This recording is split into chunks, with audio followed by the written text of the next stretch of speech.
Welcome back, everyone. Well, here it is. We're going to have just one more video covering the election. In this video, I just want to cover the current polls and where they stand right now. I know some of you absolutely hate the polls. Some of you get very excited when you see some of these polls, but I'm going to explain some things to you in the video tomorrow as well as this video.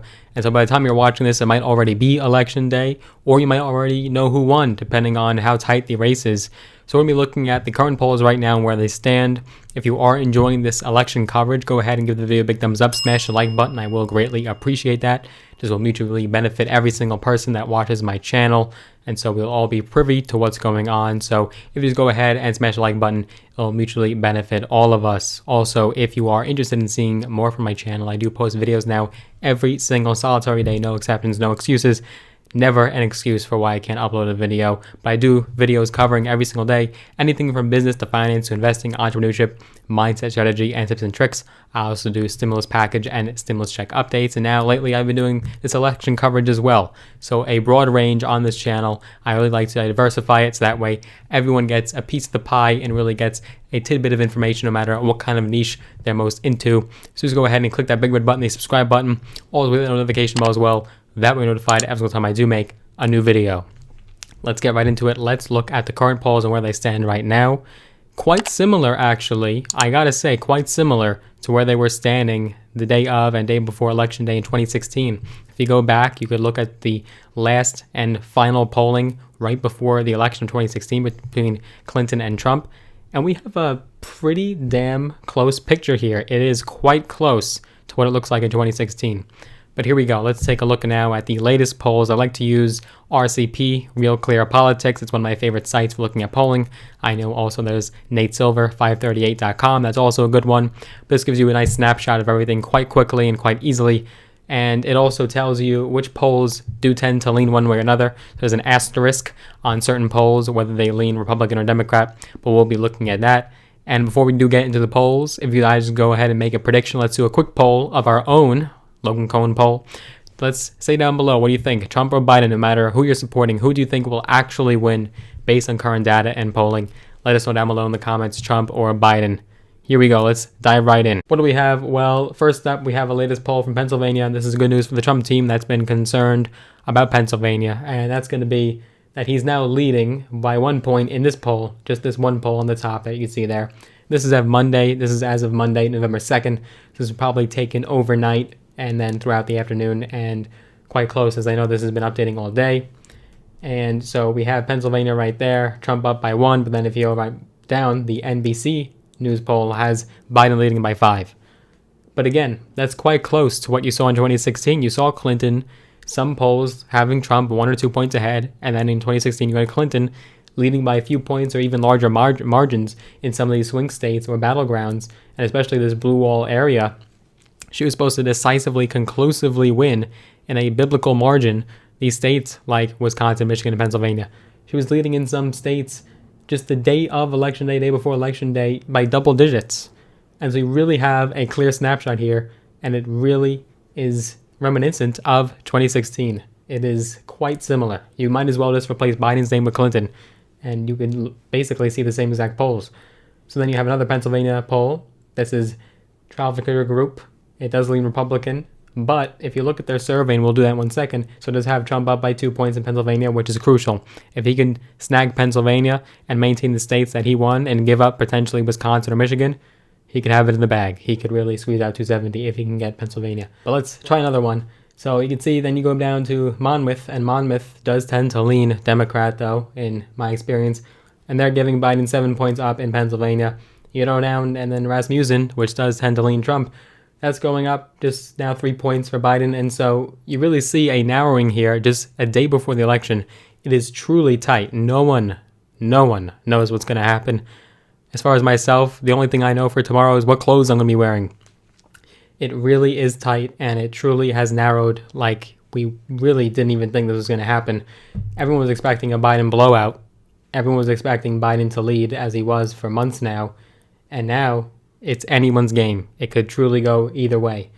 But now let's turn to Florida. So Florida, Quinnipiac now has Biden up 5, but then you go down to Fox 35. There's an asterisk there, so perhaps it does lean Trump, but that now has Trump up by 1. I think Trump is going to get Florida. I'm quite confident in Florida that he's going to get it. I just feel if you look at all the data and all the polling that he's been pretty consistently leading in polling in Florida.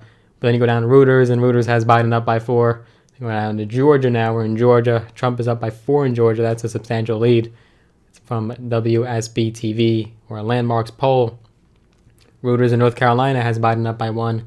Then go to Arizona and NBC, which would probably lean Trump, or rather Biden. NBC would probably lean Democrat. It actually has Arizona at a tie. A tie. Just shows you how tight this race is getting. The gap has truly closed. But then you go down to Reuters, and Reuters has Biden up by 2. Ohio, Rasmussen does tend to lean Trump. He's up by 4 there. Quinnipiac has Biden up by 4. And yeah, look at these margins of errors too. When you're looking at these polls, you do got to take them with a grain of salt. Look at the margin of error. Look at who they're polling. So very important when you're looking at likely voters, LV, or registered voters, RV, when you actually look at the specifics and particulars of these polls. Likely voters do tend to be more accurate and give you a better picture of the poll, whereas registered voters may not vote at all. They might sit out the race. I don't think all of them are, but there's a good chance that a good chunk of them might actually be sitting out or undecided, or maybe there's a social desirability favor there and they're giving the pollster one way or another, but that you could see in any single poll, no matter if they're polling registered or likely voters. But likely voters do tend to give you a better picture overall, usually, of the landscape and sentiment of the race, or specifically the state. You also got general election now, so now we're going to general election, and Rasmussen does tend to lean Trump, has Biden up by just 1 point nationally. That's actually, if you really think about it, smaller than Clinton was up nationally at this point in the race. But then you got other polls showing Biden up by double digits. Most specifically, a very prominent one that's been all over the headlines today was this final poll that had Biden up by 10 points. Biden up by 10 points. So that was really the headline today. He's up by double digits just one day before the election. And truly, we say one day before the election, but remember, 100 million Americans, 100 million, have already voted. 100 million. So whether it gives you a better or worse picture of what to expect, we truly don't know. It is so unpredictable. No one knows. Yeah, IBD, they have Biden up by 3. There's a 10-point poll there by Economist. Quinnipiac has Biden up by 11. Survey USA has Biden up by 8. Let's now go to, we got some more polls actually here. This is from the same day. It's all still today, Monday, November 2nd. Tomorrow is the election, of course. So now let's go over here. General election, JTN has Biden up by 7. North Carolina, this is a big one. Tom Tillis versus Cunningham. Tom Tillis, this is a very watched race. Everyone is looking very carefully at this because this could potentially give you a better image of what the presidential election will look like for North Carolina. North Carolina, the Democrats are trying to take that away. They're trying to get that from Trump. Trump was able to maintain North Carolina in 2016. And something interesting, a quick little fact for you guys, quick fact.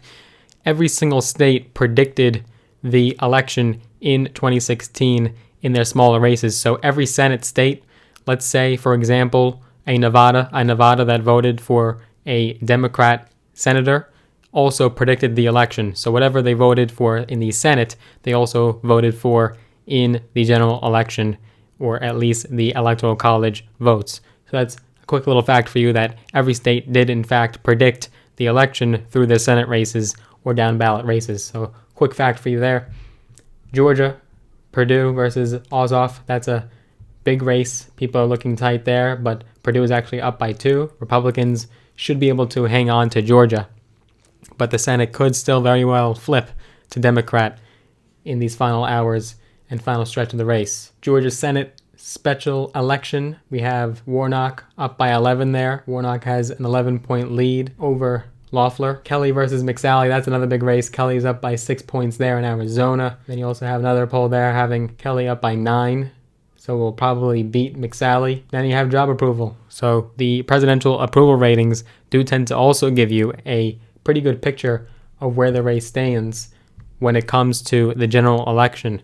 So approval ratings have almost always predicted every single election. If you look at Obama's approval rating, if you look at 2012 Obama's approval rating, it was quite close to what the actual results ended up being between himself and Romney.